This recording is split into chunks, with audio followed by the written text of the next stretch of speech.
Welcome to the Human Capital Innovations Podcast, your go-to source for personal, professional, and organizational growth and development. We hope you tune in often for all things people management, organizational development and change, organizational leadership, and social impact related. Maximize your personal and organizational potential with Human Capital Innovations Podcast.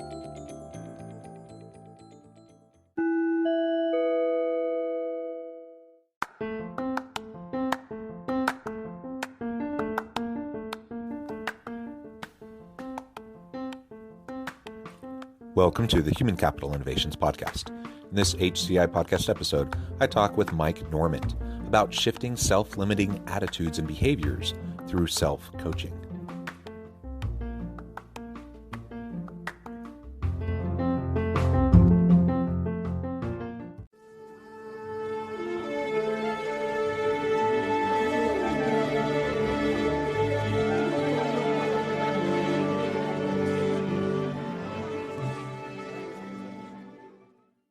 Mike Normant, welcome to the Human Capital Innovations Podcast. It's great to be here, John. Thanks for having me. Yeah, I'm so thrilled to have the chance to talk with you today. And it was fun chatting in the pre-interview, just getting to know you a little bit better as we were trying to orient ourselves and figure out, exactly what we wanted our focus to be during this episode. You have a long career of doing a lot of really cool and amazing things. I'll share your bio here in just a moment. But we decided that we'd focus today on self-coaching. You do a lot of executive coaching. Listeners have heard us talk about that on the podcast many times. Lots of people do various types of coaching. But this idea of self-coaching is really an interesting idea, pretty innovative. And it's one that I know you're very passionate about. How do you help people shift their self-limiting behaviors and beliefs? How do you help them take ownership for their own development? And so this idea of self-coaching is what we're going to explore. As we get started, I wanted to share Mike's bio with everybody. Mike Normant is an author, executive coach, and leadership trainer with a 25-year corporate career that included running global learning and development at both eBay and ServiceSource. He is also the creator of Coach Yourself Up, a training program that teaches self-coaching skills to help individuals make lasting behavior changes in support of their career and life goals.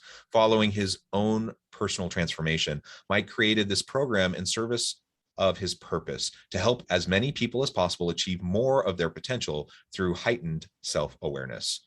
And what an important purpose and goal. It's beautiful. Anything else you would like to share with listeners by way of your background before we launch on in? No, that's great, John. I think you covered it. Okay, well, very good. So let's start with some definitions here. Again, you are a self-proclaimed self-coaching guru, so to speak. What is this idea of self-coaching and how did this idea come to you? Yeah, about 10 years ago, John, life threw me a number of curveballs, including the passing of my mom, whom I was very close to.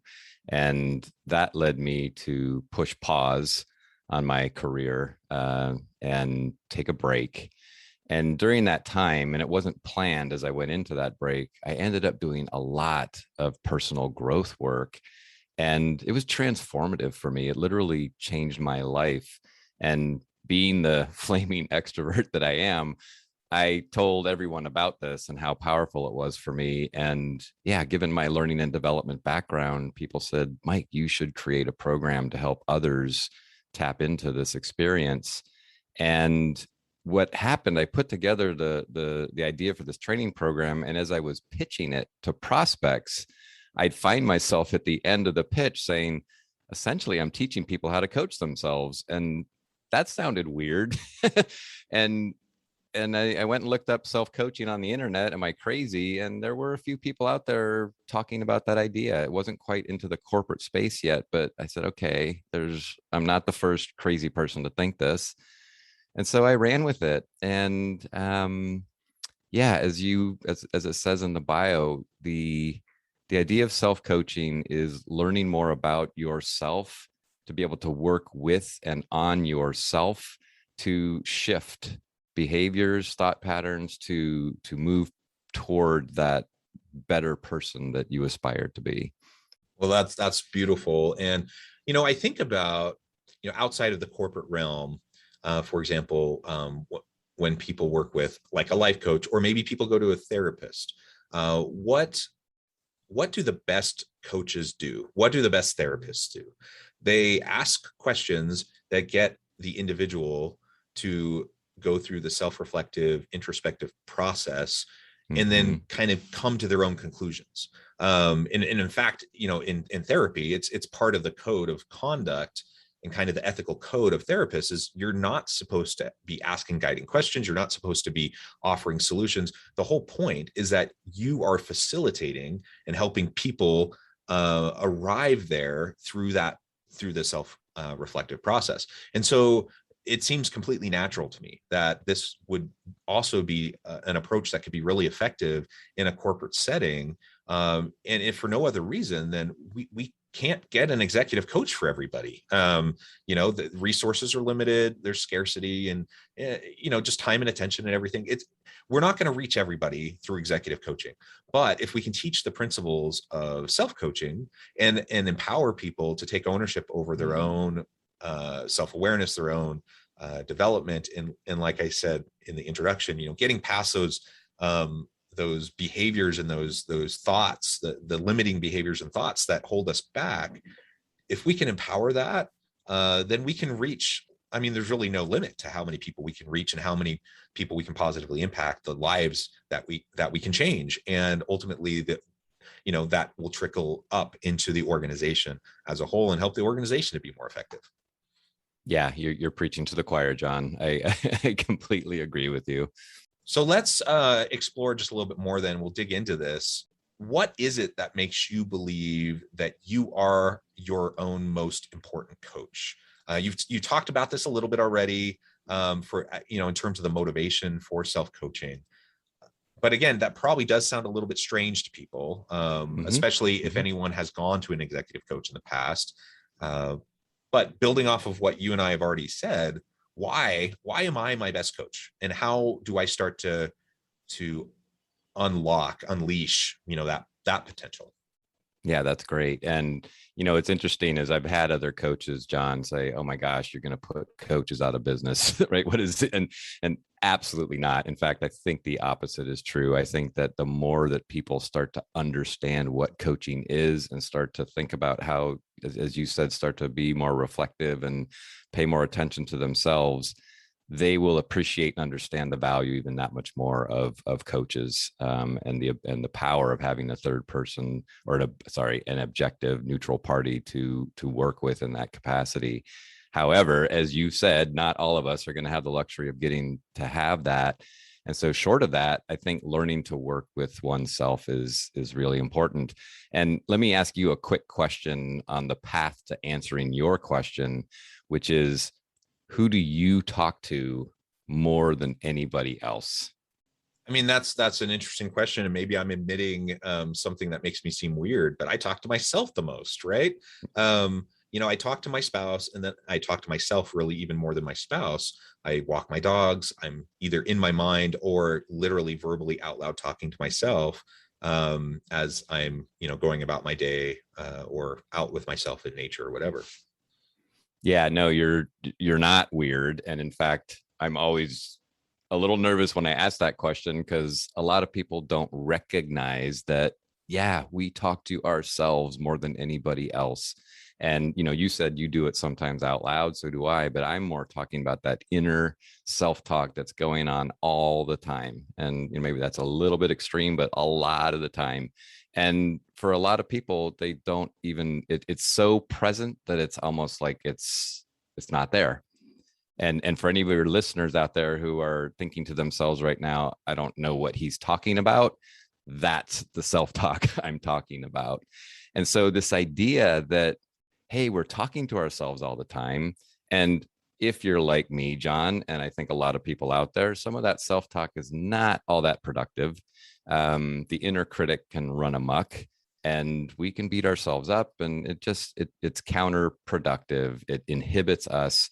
And so this notion of starting to pay more attention to that self-talk, starting to put some more intentionality into it, and just imagine putting a little bit of a coaching flavor into some of those conversations where you're encouraging yourself, you're challenging yourself, you're looking to challenge yourself to see things through different perspectives.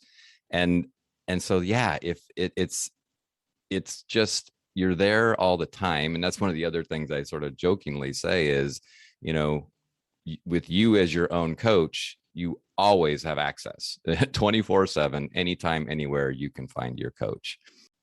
And I suppose it does depend on our comfort level with acknowledging that, I am the person I talk to the most, whether it's in my head or out loud, and that, I'm present with myself. And that really does make a lot of people incredibly uncomfortable, to even really entertain that notion. But if you can get past that discomfort and just recognize that, yeah, that like there's a lot of strength and power that just comes through mindfulness and self-reflection, that will help you work through things. And certainly, everyone has to deal with stuff, and some people have to deal with more stuff than others. And sometimes it's, we try to escape and we try to get away from having to dwell on or think about things that we know are going to be painful or hard. And I get all of that. And that's one of the reasons why people go to therapy, so they can get help in processing and figure out, a healthy path forward. I think what we're suggesting is just kind of building on that. And that is, again, I can, through my self-talk, if I get trained the right way, so I know how to do it effectively, so I'm not just dwelling on the negative, ruminating endlessly, and really reinforcing, the negative self-talk, the limiting attitudes and behaviors. If I can learn how to do that and then just build that into my daily practice, I'm going to be in a much better place to thrive as an individual. I'm going to be a much better partner, to my spouse. I'm going to be a better father. I'm going to be a better coworker with my team. Ultimately, I'm going to be able to be more present and effective in the organizations where I work. And it's just going to be a win-win-win for everyone. So everyone, is going to benefit from this. And you don't have to have like some huge childhood trauma to benefit from this. You don't have to be in an executive or in a senior leadership position to benefit from this. Everyone can benefit from this. Yes, you're absolutely right. I created this program, Coach Yourself Up, with everyone in mind. As you said at the top, my purpose is to help as many people as possible achieve more of their potential through heightened self-awareness. And, just using my own experience, when I was 47 and with a deep background in learning and development, I thought I was really self-aware, and come to find out that there were a lot of things that I didn't know about myself. And to your point about people getting comfortable with the idea that they're talking to themselves and that kind of thing, what's interesting is my experience to date has been that people seem to just roll right into that. And they sort of, yeah, you're right, that is happening. And there's something about seeing other people having the same experience and acknowledging and that. And people, people are out there talking about the imposter syndrome, and right there, this is becoming more and more mainstream as far as people being more comfortable being vulnerable.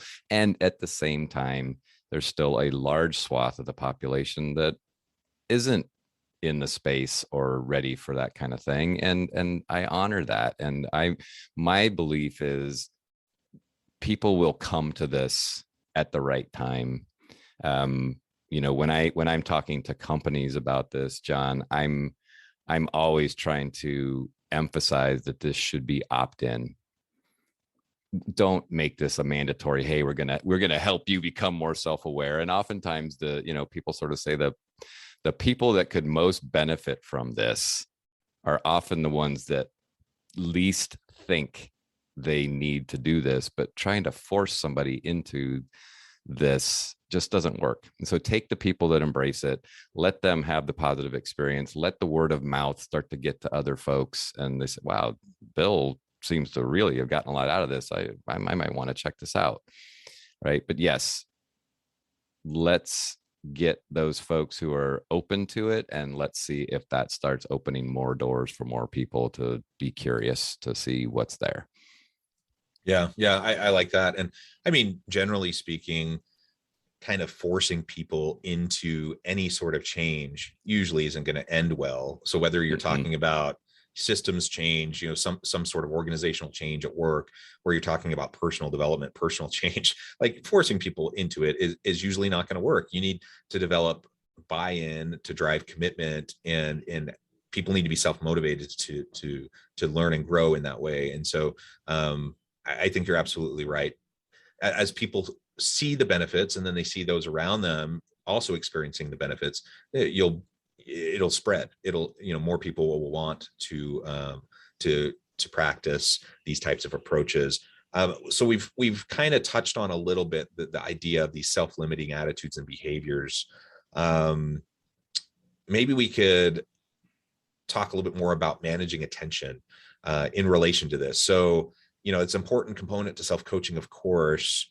How and why, I guess, is that important, or how does that align with other mindfulness practices? How can we build that in to help us increase our self-awareness so that we can start to disrupt those negative self-limiting attitudes that then influence self-limiting behaviors?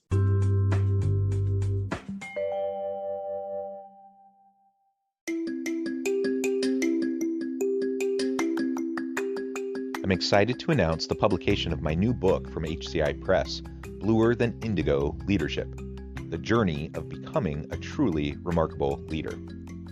Early in my adult life, I learned about an Asian proverb that translates as bluer than indigo.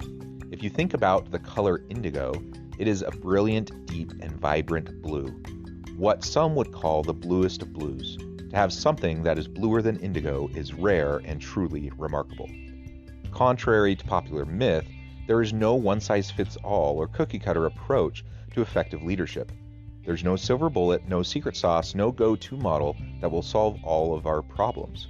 The truth is, great leaders have all had their unique strengths and flaws, and have all had to discover and then pave their own distinctive path in their life's journey to fulfill their leadership potential.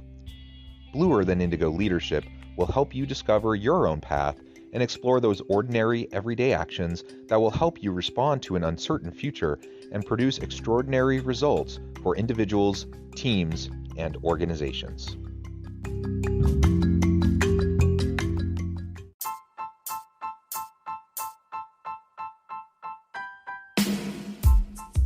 The Alchemy of Truly Remarkable Leadership: Ordinary, Everyday Actions that Produce Extraordinary Results. Consider how the nature of work has shifted over the past 50 years. With increased globalization, rapid technological advancement, and the shift in economic composition, the average job of today looks very different than the average job of 50 years ago. What will the jobs and organizations of tomorrow look like? Moreover, what does this all mean for organizational leaders? What are the core competencies and capabilities of organizations and their leadership that are prepared for continued disruption and geopolitical and socioeconomic shifts? Regardless of what the future holds, increasingly, leaders need to be socially minded, data-driven, decisive, champions of talent, and disruptors of the traditional notions of leadership, teams, organizations, and work. The Alchemy of Truly Remarkable Leadership will help you to explore your own leadership competencies and capabilities and consider ways to apply and implement them into your workplace and personal life.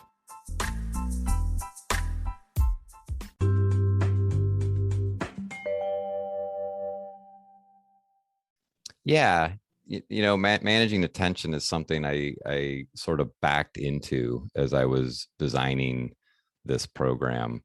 And what I knew, and I had just recently completed my executive coaching certification, and one of the things that I learned was the importance of having your clients self-observe, to pay attention to themselves, to start to learn more about their patterns. And so I knew that a key piece of self-coaching was going to be self-observation.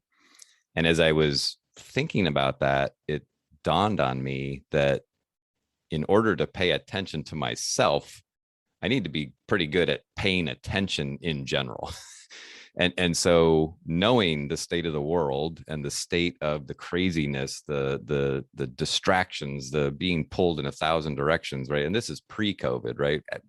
Layer COVID on top of that, and it's just 2 or 3x what it used to be as far as being able to focus your attention, to manage your attention.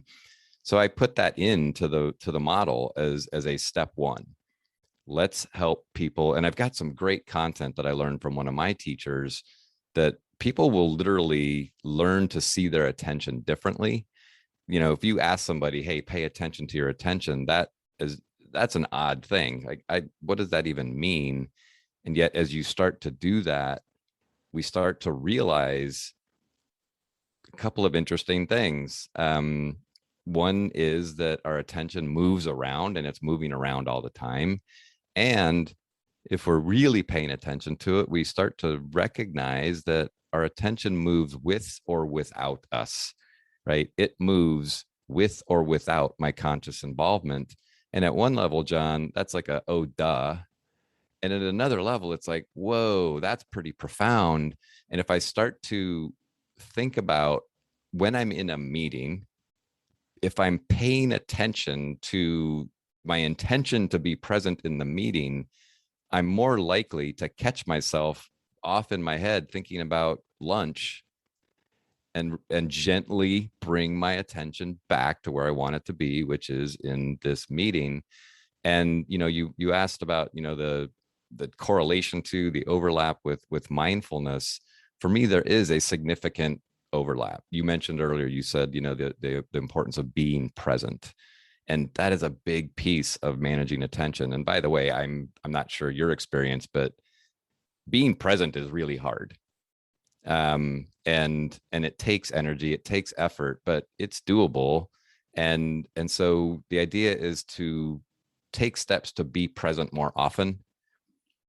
And mindfulness is very similar, right? It's thinking about what's going on in the moment, being very attentive to it. And what I find, John, if I'm trying to bring this more broadly to the world, to your point earlier about readiness, there are many companies, as you know, that are bringing mindfulness in. They're starting to talk about meditation, the whole 9 yards, and that's awesome, and I love it. It's still sort of, to me, the pioneers at a tip of a bell curve. And I think that the more mainstream companies are still a little leery, sounds a little woo-woo, little new age, not sure this really helps. And so for those companies, the idea of managing attention makes way more sense. And in some ways, it's almost a bit of a Trojan horse. I'm bring and by the way, if a company says, hey, we're into mindfulness, great, let's talk about mindfulness, but it's the same ideas around managing your attention. Yeah. Well, that's super interesting. I'm also curious about your sense of how this aligns with, there's lots of conversations around growth mindset, abundance mindset, and or the connection to neuroplasticity. So, how our brain functions in relation to our ongoing development and growth. How does this self-coaching idea fit with that? Completely fits, right? It's totally aligned. Both of those topics are included in my work.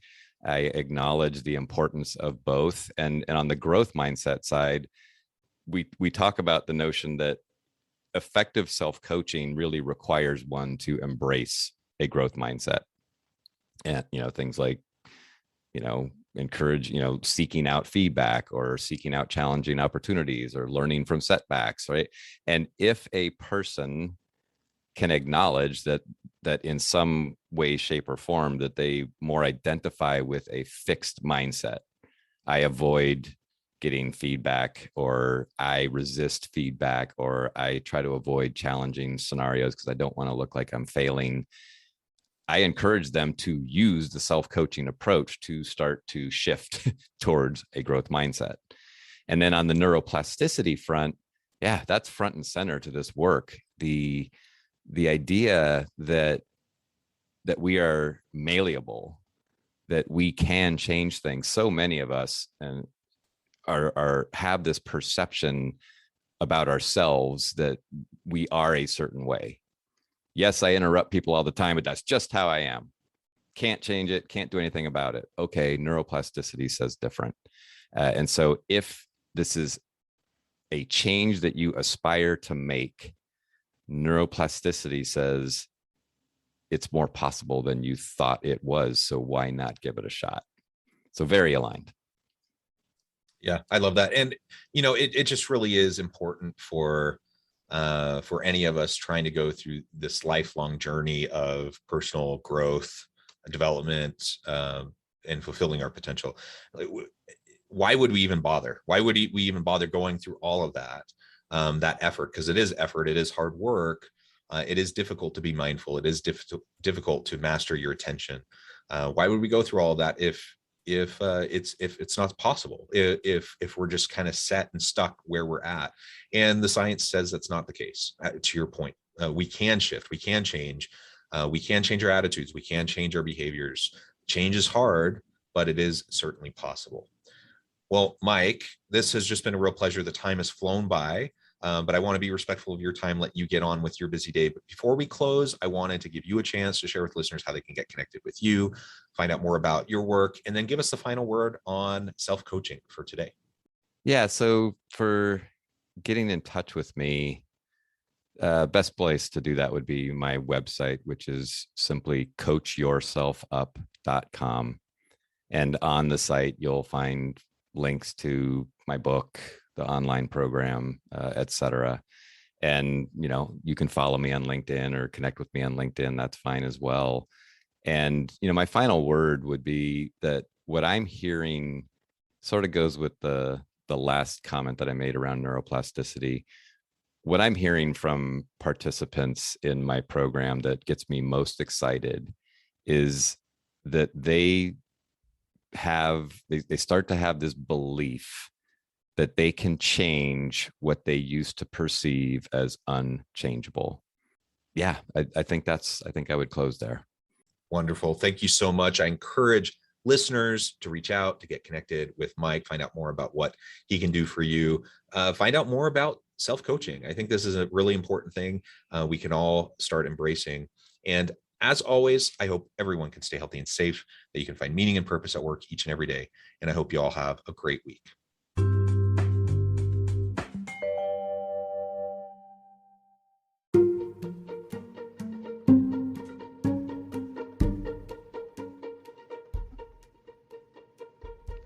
Check out Human Capital Innovations magazine, Human Capital Leadership.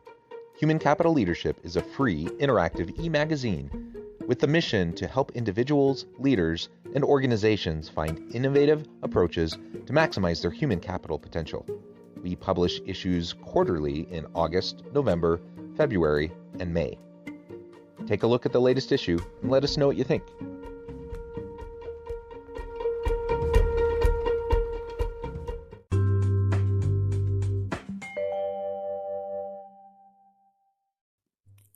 Thanks again for joining us for this episode of the Human Capital Innovations Podcast.